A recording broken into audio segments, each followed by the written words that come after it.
Tere! Mul on hästi hea meel ja hästi suur uhkustunne teie ees siin seista, sest esiteks ma ei ole väga ammu siia majja sattunud. Aga nüüd on mul jälle hea võimalus siia tagasi tulla, sest et olles 20 aastat akadeemias ehk Tallinna Ülikoolis töötanud, otsustasin, et on aeg eraettevõtlusesse suunduda ja äripäevas koolituste äri arendama asuda. Ja ma arvan, et õppimine ja koolitumine ja meie pidevas nii-öelda vormis püsimine on tänase päeva mitte ainult võtmeküsimus ettevõtjale, vaid igale inimesele, sest õppida saan ainult mina ise, mitte keegi teine minu eest. Ma olen ka 20 aastat koolitaja olnud, seega ma oskan kogu seda valdkonda ja nähtust ja teemade ringi vaadata väga erinevate mätaste otsast ja tean ka, et koolitaja suudab teatud maale mõju avaldada. Aga päeva lõpuks ikkagi seesama inimene, kes on õppinud või siis ei ole õppinud, saab selle muutuse esile kutsuda. Karin ütles, et pealkiri on intrigeeriv ja ajakirjanduse eesmärk on ka natuke intrigeerida ju, või mitte isegi natuke, vaid vahest päris palju. Ja need 2 märksõna on mulle südamelähedased ka sellepärast, et viimased aasta, julgen arvata, olen ma väga teadlikult tegelenud tööelu ja juhtimiskultuuri teemadega. Sest ma arvan ka, et õppimine on osa tervikust ja orgaaniline osa meie igapäevaelust ja mõjutab tegelikult meie valikuid, meie võimalusi elus hästi erineval moel. Ma arvan ka, et kriis, kust me tuleme, andis tegelikult väga olulise ja hea impulsi hästi paljudele inimestele oma unistusi ellu viia. Sest kui inimene surutakse väljaspoole mugavustsooni, siis mul on 2 varianti, kas õppida ujuma või uppuda. Ja õppimine on igal juhul valutum ja palju meeldivam tegevus. Ehk siis tegelikult paljud inimesed said väga mõnusa tõuke selleks, et asuda oma tegelikke unistusi ellu viima. Tänu sellele, et me olime surutud oma mugavustsoonist välja. Tänane suure lahkumise ja vaikse loobumise ajastu tegelikult seab meid täiesti ebanormaalsesse seisundisse ja olukorda. Me peame arvestama, et need muutused on järjepidevad, kogu aeg midagi muutub ja etteennustamatult, ehk siis me peame olema kogu aeg valmis ümber õppima, kogu aeg valmis ümber orienteeruma ja tegema seda selliselt, et see oleks kiire, et see oleks efektiivne, et see oleks tark, et me jääksime ellu ja oleksime tublid oma ametikohtadel ja organisatsioonides ka edaspidi. Meie ettevõtete arengutsüklid on järjest kiiremad. Ehk siis tegelikult suurim väljakutse õppimise seisukohast on, kuidas õppida kiiresti. Sest psühholoogiliselt kiiresti õppida ei ole võimalik. Õppimine on terve psühholoogiliste sammude jada selleks, et reaalsuses toimuks mingisugune muutus. Et me käituma hakkaksime ka nõnda, nagu me oma mõtetes või sõnades arvame, et me võiksime toimida. Sellest kõigest, mis maailmas juhtus 2 aastaga, on alguse saanud päris suur lainetus ja see kestab siiamaani. Ehk mina nimetan seda suure lahkumise ajastuks. See ongi midagi, mis toimub ja mis jääb ilmselt mõnda aega toimuma, sest et see impulss oli niivõrd tugev ja globaalne. Eelmisel aastal läbi viidud uuringute järgi ligi pooled inimesed, kes otsivad tööd või on seda juba teinud, ehk alanud on tegelikult massiline vabatahtlik töökohtadelt lahkumine.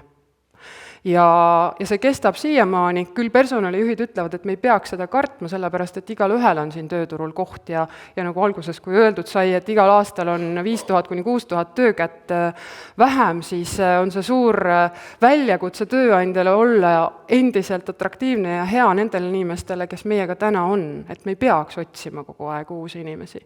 Ja mõtlema, mismoodi me saaksime seda organisatsiooni kultuuri nõnda arendada, et see ühine ja tugev löögirusikas oleks püsiv ja stabiilne selles ebastabiilses maailmas. Eelmise aasta aprillis esitas Ameerikas lahkumisavalduse 4 miljonit inimest ise. Sama palju juunikuus. Ja see kestab siiani. Need on koletult suured numbrid. Ja see ei ole ainult tingitud sellest, et mulle ei meeldi mu töö või et ma ühtäkki tunnen, et nüüd ma pean lahkuma, sest teisiti ma ei saa, vaid seal taga on väga olulised põhjused, mis räägivad meile tööandjatena väga olulist juttu. Eestis sa pead mõtlema selle peale, et 10-8 sinu töötajad on avatud uutele pakkumistele. See on viimane Siivi Keskuse ja Palgainfoagentuuri tööjõu-uuring, üks värskemaid. Päris õõvastav teadmine, eks ole, et sa panustad oma inimestesse, sa investeerid neisse, õppimine on täpselt samasugune investeering nagu muud nii-öelda panustamised töötaja heaolusse ja kompetentsusesse. Kui 10 inimesest 8 on kõrvad avatud ka uutele pakkumistele, siis paneb pingutama.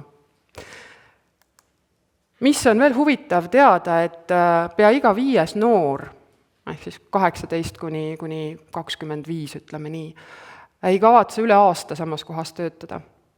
Need on Eesti noored siin, kes on öelnud, kui pikka staaži nad täna oma tööandja juures näevad.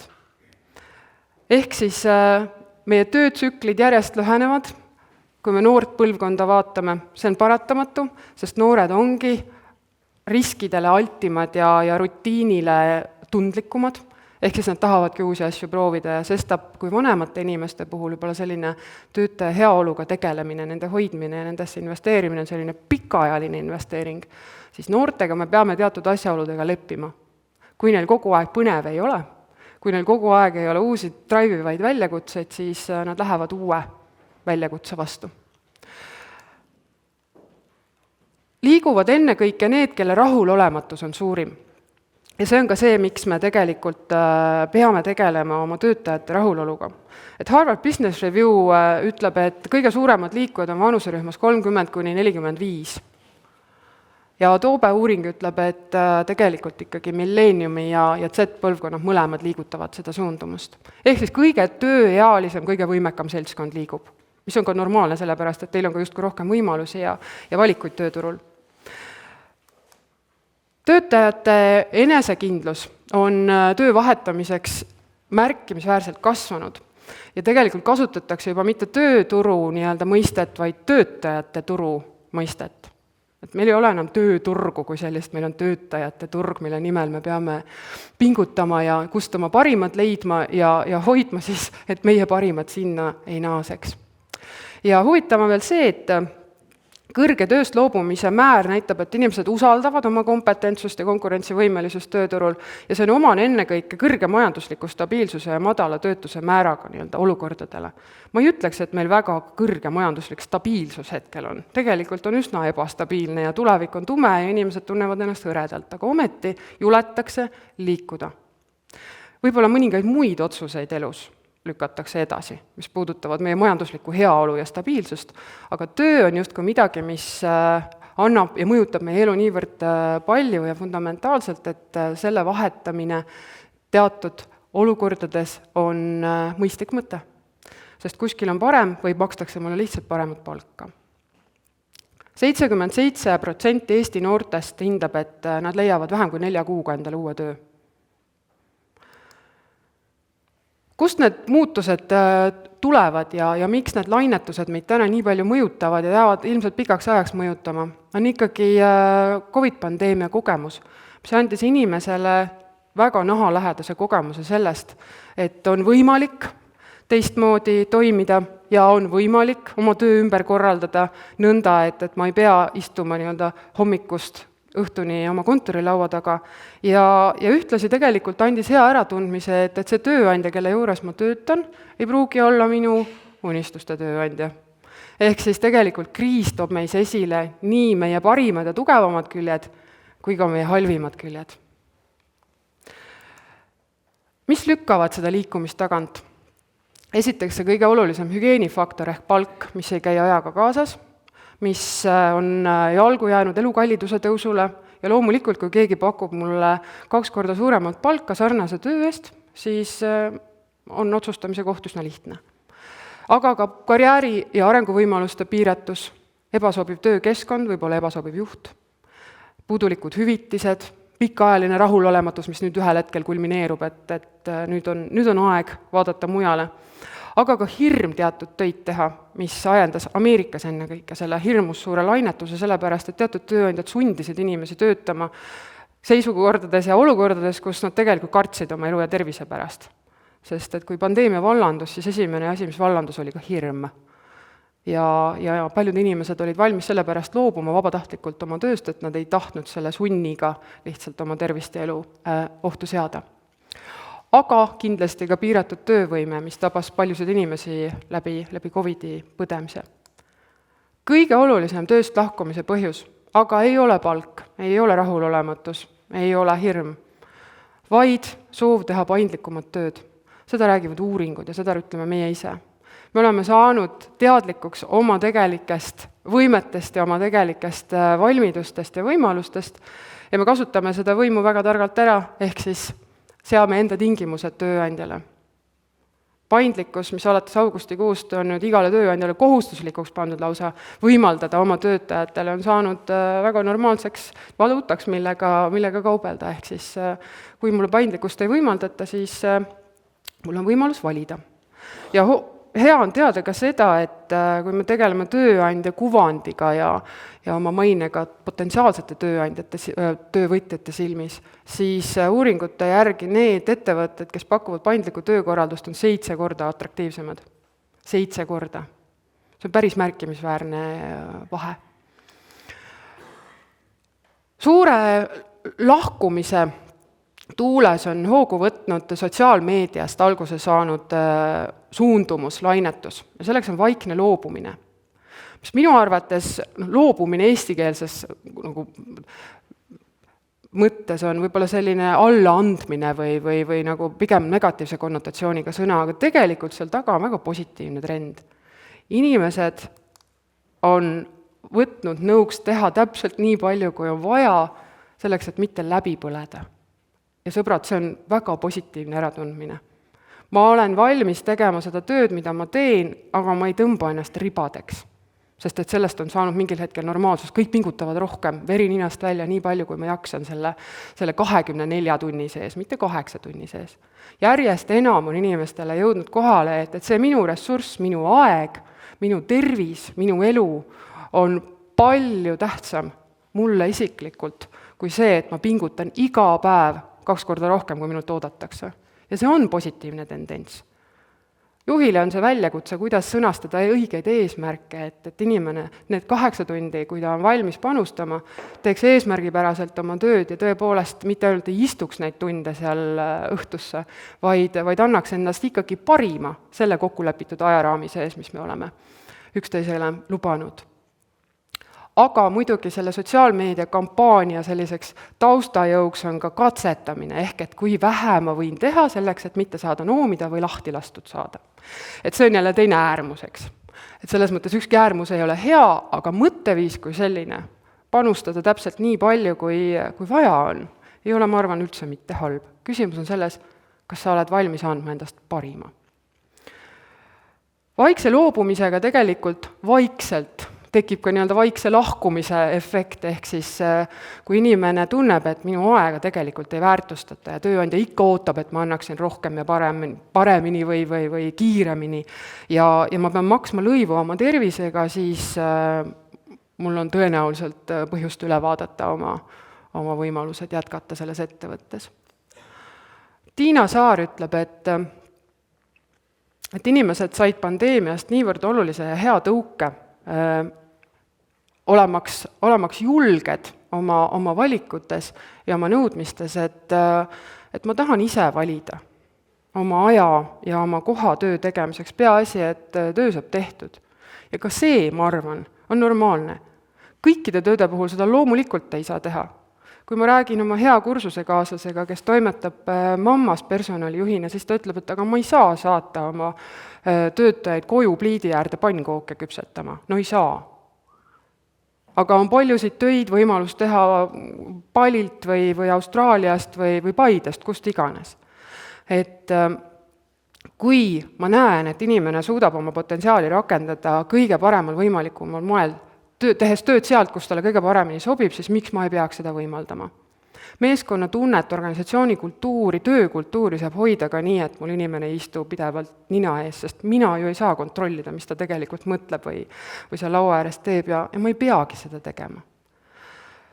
Corporate Rebels on üks tandem, kes on otsustanud hakata lammutama nii-öelda seda vana iganenud töömaailma ja kultuuri.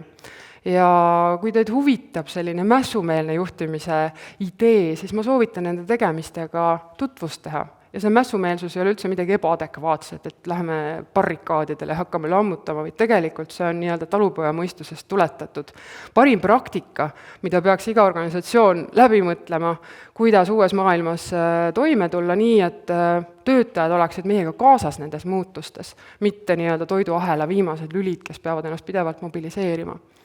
Ja nemad ütlevad sama, et inimeste mõjujõud on suurem kui kunagi varem ja et me ei saa üldse midagi teha. Et kui inimene on otsustanud liikuda ja nii on, siis tegelikult meil ei jää muud üle, kui temaga sõbralikult lahku minna. Sellega ma päris nõus ei ole, sest tegelikult olgugi, et tõesti rabelema hakata siis, kui juba inimesel on jalad ukse vahel, on hilja, siis enne seda me saame väga palju ära teha. Ehk elu uues normaalsuses, mis meid täna tegelikult ümbritseb ja millega me peame mitte ainult kohanema, vaid mida me saame ka tegelikult kujundada, sest me ei ole olude nii-öelda ohvrid, vaid me ise ju kujundame keskkonda, kus me toimime. Meie suurim väljakutse on see, mismoodi ennast järjepidevalt taas luua, sest Nadja, ma seda perekonnanime ei hakka hääldama, aga tema, kes on taasloomise ekspert, ütleb, et see pidev nii-öelda orgaaniline enese muutmise ja loomise protsess on tänase päeva ettevõtete ellujäämise küsimus. Ja Adam Grant, kes on kõneleja, mõtleja, filosoof, ütleb ka, et need parimad praktikad, millega me oleme purjetanud sellesse punkti siin, ei toimi enam. Mitte ainult homme, vaid juba täna ei toimi, sest need me lõime selle maailma jaoks, mida enam ei eksisteeri. Ehk siis tegelikult me peame kogu aeg neid parimaid praktikaid uuesti looma hakkama selleks, et olla up to date ja valmis muutuma siis, kui vaja. 3 märksõna, mis ma arvan, et võiks olla igale tööandjale ja juhile hea teada või meelde võtta. Esiteks, me ei pea olema atraktiivsed tööandjad mitte ainult uutele töötajatele, me peame iseenda oma töötajatele meeldima. Et nad hommikul ärkavad üles ja mõtlevad, et ma saan jälle nende inimestega ägedaid ja häid asju teha. Ma võin olla väsinud, aga ikkagi nii . Ja me peame hoolima oma inimestest, sest me ju ise inimestena teame, mis tunne see on, kui minust hoolitakse. Nagu ütleb Ülle Pind, Swedbanki personalidirektor, et see üks nõuanne, mis temal oma juhile oleks see, et juhi oma inimesi nii, nagu sa tahad, et sind juhitakse. See kõige lihtsam tõde tegelikult kehtib ju igal pool. Mõtle, kas töö, mida me teeme, on tark või rumal, ehk et kas seda saab teha muul moel, kas seda peab üldse inimene tegema. Et see aeg, mis me selle inimesega tegelikult koos töötame ja toimetame, oleks võimalikult hästi sisustatud, targalt. Kas see hierarhia, mis meil täna on ikka vajalik? Kas me peame ütlema, et keegi allub kellelegi? Või nagu Eesti Energias öeldakse, et ma teen kõik selleks, et sina saaksid oma tööd teha? Kas bürokraatia, mis meie organisatsioonis on, aitab meid või me oleme selle ohvrid, orjad? Kas me võime millestki loobuda ilma, et tulemus kannataks? Me peame pidevalt leidma neid võimalusi tegelikult seadma kahtluse alla, et kas see, mida me täna teeme ja millele me oma aega raiskame või siis investeerime, on seda väärt.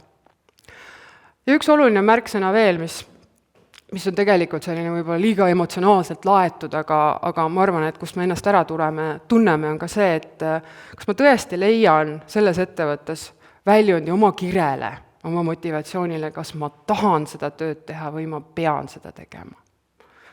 Ja kui ma tahan seda teha, mida ma teen, siis ma panen sinna hoopis rohkem sisse. Teiseks, Deloitte globaalse inimkapitali raportis üks selline suundumus, mis hästi selgelt välja joonistas, oli töötajate potentsiaali vallandumine COVID tõttu ja selle pandeemia tõttu. Teatud inimesed, küll mitte kõik, aga teatud inimesed olid valmis koheselt reageerima, võtma uusi rolle, täitma täiesti teistsuguseid ülesandeid oma ametikoha väliselt, selleks, et aidata mingisuguseid protsesse liikuma või mingid väga kiired olukordi lahendada. Ja tegelikult see seadis nii-öelda sundseisu mõnes mõttes organisatsiooni ehk, et kui võimekad me tegelikult oleme, kui säilenõtked me oleme, et nendest kriisidest välja tulla, aga teisalt andis väga olulise tõdemuse, et meie inimestes on peidus rohkem, kui me arvame. Ja kui me anname neile võimaluse või see sund tekib oma tegelikku potentsiaali ja muid teadmisi ja oskusi rakendada, siis võivad organisatsioonis aset leida pikemas perspektiivis väga olulised ja positiivsed muutused, mis on ka juhtunud. Ja tänapäeva muutuste juhtimise eksperdid soovitavad vaadata sul oma organisatsioonis selle pilguga ringi. Kes need inimesed on? Kes mu paadis on siis, kui homme peaks järgmine ilmkärakas käima? Kellega ma igal juhul tulen läbi sellest? Ja milline potentsiaal neil on oma töökoha selle konkreetse rolli väliselt? See muudab sind palju rahulikumaks ja palju tugevamaks, sest me ei pea enam kriise lahendama, kui me oleme oma riskid ära maandanud ja teame, kes need on, kellega me tegelikult saame nendest olukordadest välja sõita. Ja sellest samast raportist koorus üks tore mõte välja, mis mind kõnetas ja ma arvan, et mis paneb ka ühe järjekordse sellise kaardi lauale, millega tegeleda ja mis ei ole nagu ainult selline, kuidas ma ütlen siis, ebamäärane ja mitte äriliselt adekvaatne, see on loovus.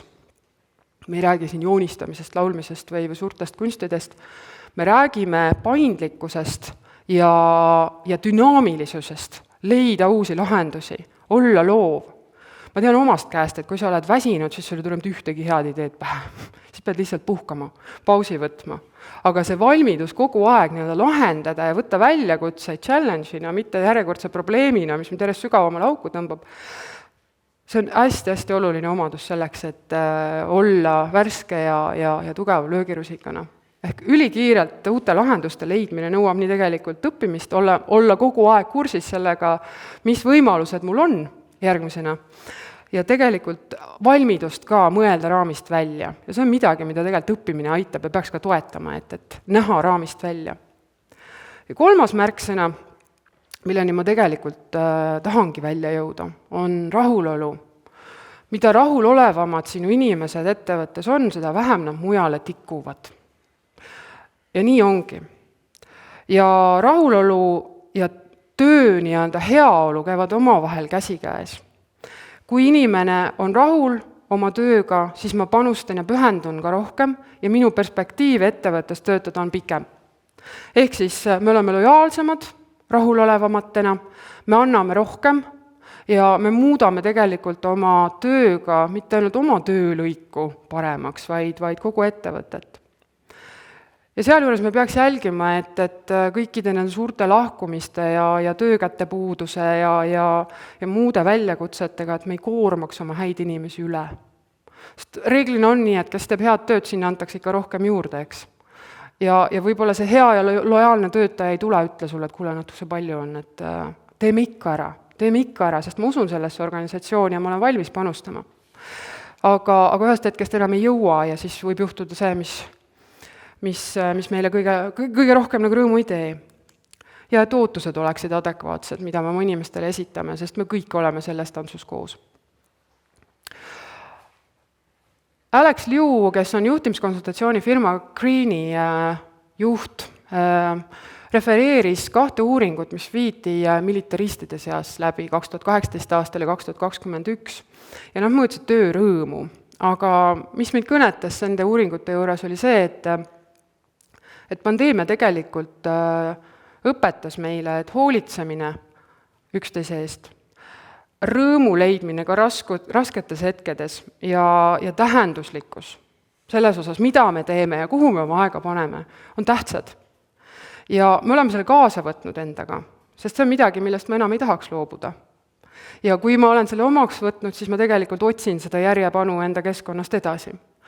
Ja töökeskkond võiks olla see, mis pakub mulle võimalust ja tunda, et minust hoolitakse, et ma mitte ainult ei tea, et see töö mulle meeldib ja et see võib mulle rõõmu pakkuda, vaid ma reaalselt tunnen ka seda.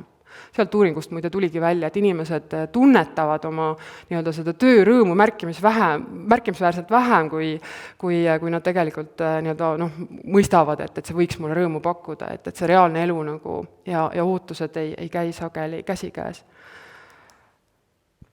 3 märksõna, mis Ameerika kliinilise patoloogia seltsi uuringust välja tuli, nemad uurisid hooldajate töö rahulolu ja selle mõju töö tulemustele, oli see, et inimese rahulolu ikkagi mõjutavad ennekõike koostöö ja kaasatus, keskkond, kus ma olen, et ma võin minna vennapulma reedel ja ma ei pea kartma, et töö jääb tegemata, vaid et mu kolleegid tugivad mind. Selliste argiste asjadeni välja. Et ma tean, et ma olen kaitstud ja et tiim on minuga. Ja kui ma teen vea, et siis mind ei visata üle parda, vaid et mul on võimalus sellest veast õppida ja järgmine kord targem on edasi toimida. Autonoomia, et ma saan otsustada oma töö sisu ja arengute üle, et ma ei ole nagu jällegi toiduahela viimane lüli, kes on ainult käsutäitja, vaid et mul endal on ka võimalus kohandada oma soove, nägemust töö sisuga. Ja kolmas, tänasega seonduvalt hästi oluline märksõna, võimalus professionaalseks kasvuks. Ehk siis üks uuring, mis viidi läbi tööstusinseneride seas, kinnitas, et inimesed jäid suurema tõenäosusega ettevõttesse siis, kui neil oli võimalus pidevalt areneda, mitte siis, kui neil palka tõsteti. Ma oma Facebooki seinal avaldasin selle nupu ja ma tahtsin näha, kuidas inimesed reageerivad ja loomulikult läks andmiseks. Palk on kõige tähtsam, kui palk on halb, siis ei ole vahet, kas ma õpin või ei õpi, palk on kõige tähtsam. Ja oli neid, kes ütles, et palk on hügieenifaktor, muidugi on see tähtis, sellest algabki minu tegelik tee selle ettevõtjaga koos. Aga kui ma ei kasva selles töös, kui ma ei arene, kui ma tunnen nagu pidevalt, et ma olen sellises staatilises nagu kiviseisundis, millele kasvab sammal selga, siis ma ei tunne ennast eriti hästi. Et selles mõttes õppimine, õppimiskultuuri loomine on töö rahuloluga mega palju seotud. Ja mul on nii hea meel, et on tekkinud ettevõttesse sellised ametikohad nagu töötaja kogemuse spetsialistid ja inimeste ja kultuurijuhid ja nii edasi, kes kõik tegelikult sellega ju tegelevad, et see rahulolu oleks maksimaalne inimesel ja õppimine, kasvamine, areng on väga-väga oluline osa sellest. Ja mis veel huvitav teada, et ka kollegiaalne õppimine tegelikult on sama tähtis kui individuaalne, et teise inimese aitamine hea lahenduseni on niivõrd motiveeriv tegevus, et ma ei pruugi isegi õppida sellest ise midagi teadjama, staažikama kolleegina, aga ma saan ikkagi sellise hea impulsi. Ehk õppimine peab olema prioriteet, ilmselgelt õppimise jaoks peab leidma aega, sest need numbrid on ka päris õõvastavad, kui öeldakse, et mul tegelikult ei ole aega oma uusi töötajaid välja koolitada, et peab kohe viskuma brasuurile, kohe kiirrongi hakkama juhtima ja mul ei ole tõepoolest aega kätt hoida siin kuu aega, eks ole, või kauemgi veel. Aga me peame mõistma, et õppimiskultuuri juurutamine algab esimesest sammust, esimesest hetkest ja kui ma ise eeskuju ei näita, siis miks ma arvan, et inimene peaks peegelduma nagu teistsuguseid tegevuspraktikaid. Õppimiseks peab võimaldama pause ja peabki võimaldama pause tööajast nii, et ma ei mõtle kogu aeg kuklas, et issand jumal, milline laam mind ootab ees töölaua juures ja ma tegelikult ei saa keskenduda, isegi kui tööandja ütleb, et kuule, et mine loe raamatut tund aega. No tühja ma suudan keskenduda, eks ole. Et tegelikult need pausid tuleb tööaega sisse planeerida, et inimene reaalselt, kui ta läheb õppima, siis ma õpingi.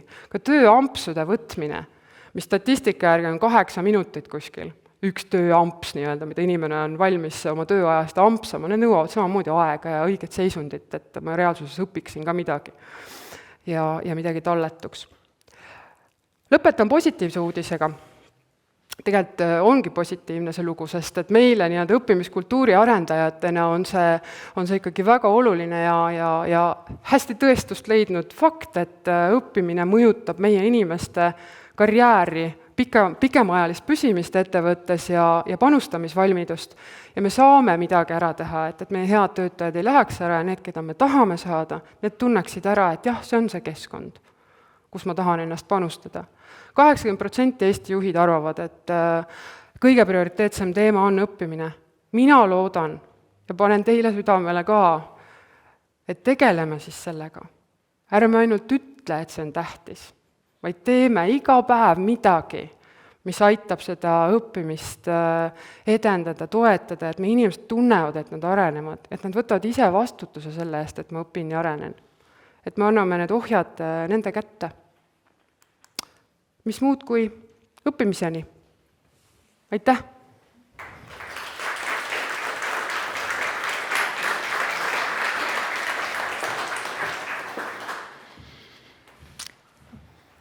Suurepärane, kohe näha, et sa oled koolitaja.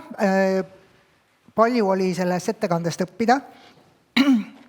Ma kirjutasin endale siia terve hulga küsimusi ülesse. ja niipea, kui ma olin selle küsimuse saanud siia kirjutatud. Nii ma vastasin ära. Just nimelt. Aigu hästi. Nii et ma olen tegelikult lõppkokkuvõttes, ma olen täiesti hädas. Kuidas selle asjaga nüüd hakkama saada? Siin lõpus tuli välja asi, millele ma ootasin tükk aega vastust, et 20% on siis neid tööandjaid, kes ütleme siis längis, nad on pidurid. Kuidas nad saada tööle, kuidas nad ära õlitada niimoodi, et... Sa mõtled need 20, kes ütles, et see ei ole nende jaoks prioriteet. Just. Ma arvan, nende jaoks on prioriteet antud ajahetkel kuskil mujal, mis on võib-olla pakilisem, aga et õppimine ei pruugi olla nii-öelda see esimene, millega ma tegelen. Et võib-olla see on teisel või kolmandal kohal. Sest et võib-olla minu jaoks on tänases päevas olulisem näiteks oma töötajate, ma ei tea, palgaga tegelemine või üldiste nii-öelda heaolu teemadega, et see õppimine kui selline ei ole minu jaoks nagu ellujäämise küsimus, kuivõrd midagi muud, millega ma pean kohe-kohe tegelema. Selge. Aga ma ei arva, et juht võiks olla nagu pidur, tark juht ei saa pidur olla. Nagu Mare Pork ütleb, et Eesti häid juhte iseloomustab 2 asja. Nad teavad, millal on õigel hetkel kiirendada ja nad teavad, millal on õige hetk pidurdada. Ehk siis pidev tasakaalu otsimine on see, mis on juhile väga oluline. Vastusega rahul. Täiesti. Aitäh, istu viis. Ei viit veel ei saa. Kiirendamine, pidurdamine, see manab mu silme, et mul on ka loovus on mul arenenud päris, et innovatsioon, see on kiirrong, liigub teadmata suunas tegelikult. Kas me Eesti ühiskonnana, tööandjatena, koolitajatena, töövõtjatena, kas me oleme selle kiirrongi esimeses, teises või kolmandas vagunis? Tooks selle kiirrongi kõrvale ühe teise pildi veel. Ei ole vahet, kus suunas tuul puhub, kui purjekas ei tea, kus ta tahab suunduda, eks? Nii. Rongiga on lihtsam, sul on raudtee ette antud, ja. Kui sa just ise ei pea seda ehitama. Ehk siis ma arvan, et isegi kui me kuuleme ja tõdeme, et eestlased pigem nii-öelda dubleerivad ja kopeerivad neid innovaatilisi lahendusi, mis mujal maailmas on, siis ma arvan, et esiteks meid on üpris vähe selleks, et võistelda nii-öelda nende suurte tugevate kiirrongidega, et olla tõesti innovaatorlikud mingites valdkondades, aga meil on piisavalt palju valdkondi, kus me tõepoolest oleme maailma esirinnas ja me kas ise ei teagi seda, sest me ei oska võrrelda kellelgiga, või need teemad tunduvad meie jaoks kuidagi sellised argised, aga me olemegi ju parimad, me annamegi endast parima, et me peaks tegelikult rohkem võib-olla jõustama ennast nende näidetega, mida me täna juba innovatsioonis oleme maailma tasemel saavutanud ja püüdma leidma neid nii-öelda väikeseid nogijaid valdkondadest, kuhu me võib-olla ei ole julenud või osanud vaadata. Et selles mõttes oluline rongi peal olla, ükskõik mis vagunis sa oled. Küll sa sinna esimesse ka lõpuks jõuad, aga oluline rongi peale jõuda. Selge, 1000 tänu sulle selle suurepärase ettekande eest. Aitäh sulle, aitäh teile!